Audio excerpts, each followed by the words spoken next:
Hello students, welcome back to my channel. This is Sonia Jain from study Chashma.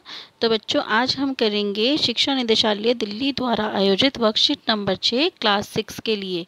तो बेटा, आज से पहले जो आपकी वर्कशीट आती थी ना, क्लास 6 to 8 तक एक कॉमन वर्कशीट डेली आती थी, वो अब नहीं आएगी। अब आपकी डेली 2 वर्कशीट्स आएंगी अलग अलग सब्जेक्ट की। जैसे क्लास 6 की अगर मैं 12 अक्टूबर की बात करूँ, मंडे की, तो आपकी 2 वर्कशीट आई हैं। एक तो एसएसटी की आई है और दूसरी आई है इंग्लिश की। एसएसटी की वर्कशीट हम यहाँ कर रहे हैं और इंग्लिश की वर्कशीट मैंने अपलोड कर दी है, जिसका लिंक आपको डिस्क्रिप्शन बॉक्स में मिल जाएगा। तो चलिए स्टार्ट करते हैं। यहाँ पर आप अपना नाम लिखेंगे, यहाँ पर अपने अध्यापक या अध्यापिका का नाम लिखेंगे। हमारे देश में विभिन्न जाति, धर्म, नस्ल आदि के लोग साथ मिलकर रहते हैं। उनका खान पान, भाषा एवं रहन सहन अलग है, परंतु हम सब साथ मिलकर रहते हैं, यह विविधता कहलाती है। मतलब हम जो है रहते हैं, जैसे आसपास हमने देखा होगा कई अलग अलग धर्मों के लोग रहते हैं, अलग अलग भाषाएं बोलते हैं, उनका खाना पीना अलग है, उनका रहन सहन अलग है, लेकिन फिर भी हम साथ मिलजुल कर रहते हैं और इसी को विविधता कहते हैं। जब लोग पूर्वाग्रहों या रूढ़िबद्ध धारणाओं यानी कि सुनी सुनाई बातों के आधार पर व्यवहार करते हैं, तो यह भेदभाव कहलाता है।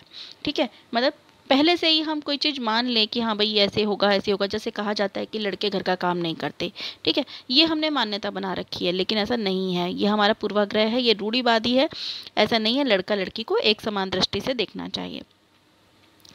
प्रतिदिन हम अपने आसपास लड़के और लड़कियों में होने वाले भेदभाव को महसूस करते हैं। समाज में लड़के और लड़कियों के साथ कई तरह का भेदभाव किया जाता है।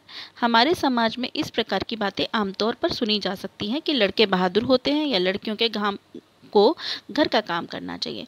मतलब हमारे जो समाज है, हमारे आसपास में हमने अक्सर देखा है कि लड़के और लड़कियों में भेदभाव होता है। लड़कों और लड़कियों में किस तरीके से भेदभाव होता है? जैसे लड़कों का कहा जाता है कि घर का काम नहीं करेंगे, लड़के तो बहादुर होते हैं, लड़कियों को तो घर का काम करना चाहिए। ठीक है, लेकिन ये चीज़ें सही नहीं है।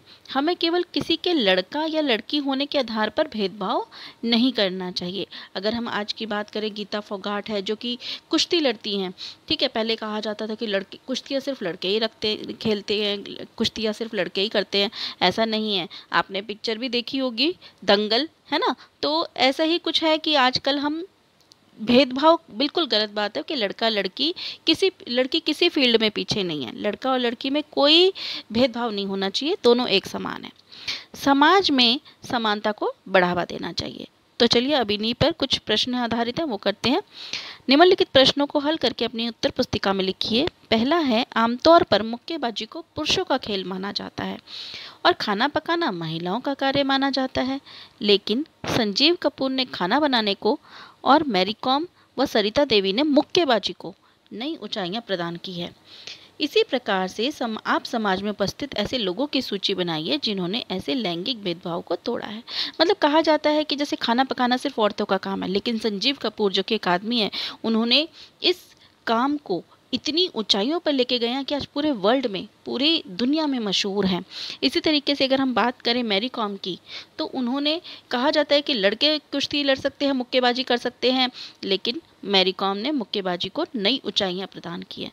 तो ऐसी ही हमें एक लिस्ट बनानी है जो कि लैंगिक भेदभाव को तोड़ती है। तो मैंने यहाँ पे एक लिस्ट तैयार की है। पहला नाम जिसमें मैंने लिखा है गीता फोगाट, कुश्ती का, जो कि आपको अच्छे से पता होगा। गीता फोगाट की एक पिक्चर भी बनी हुई है जो कि मैंने अभी अभी आपको बताई थी, दंगल। मनीष मल्होत्रा एक बहुत बड़े फैशन डिज़ाइनर है। गुंजन सक्सेना आईएएफ की पहली महिला पायलट हैं। शंभू महाराज जी कथक नर्तक है, यानी कि क्लासिकल डांसर हैं, कथक करते हैं। विकास खन्ना शेफ है, खानसामा जिसे कहते हैं, मतलब हिंदी में खानसामा कहते हैं, वैसे शेफ है।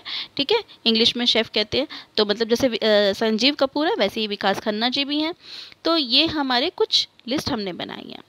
इसके बाद है क्वेश्चन, विविधता हमारे जीवन को किस प्रकार समृद्ध करती है? अपने जीवन के किसी एक उदाहरण के माध्यम से स्पष्ट करो। मतलब जैसे विविधता जो हमने अभी पढ़ा कि अलग अलग भाषाओं के और अलग अलग रहन सहन के लोग होते हैं, तो मतलब ये किस तरीके से हमारे जीवन को समृद्ध करती हैं, तो उदाहरण देकर बताना है। विविधता से जीवन में कई लाभ हैं, विविधता से हमारे जीवन में कई रंग आ जाते हैं। हम संस्कृति के विभिन्न पहलुओं और प्रकारों का सम्मान करना सीखते हैं। मतलब हम ये देखते हैं कि अलग अलग संस्कृति किस तरीके से करी जाती हैं, मतलब क्या उनके कस्टम्स हैं, उनका सम्मान करना सीखते हैं। विविधता के कारण हम अलग अलग दृष्टिकोण से सोचना सीख लेते हैं। अब यहाँ पर मैंने एक उदाहरण लिया है, क्योंकि हमारे पड़ोस में एक बंगाली परिवार रहते हैं, तो मैंने उन्हीं से एक उदाहरण लिया है।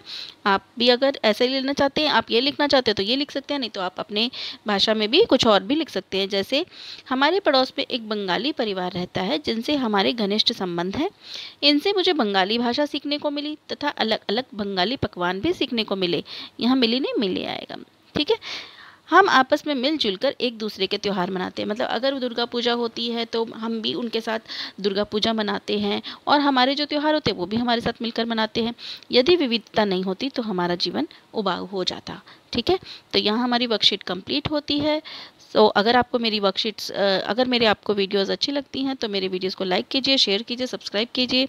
सो stay tune for more videos. Till then, bye bye.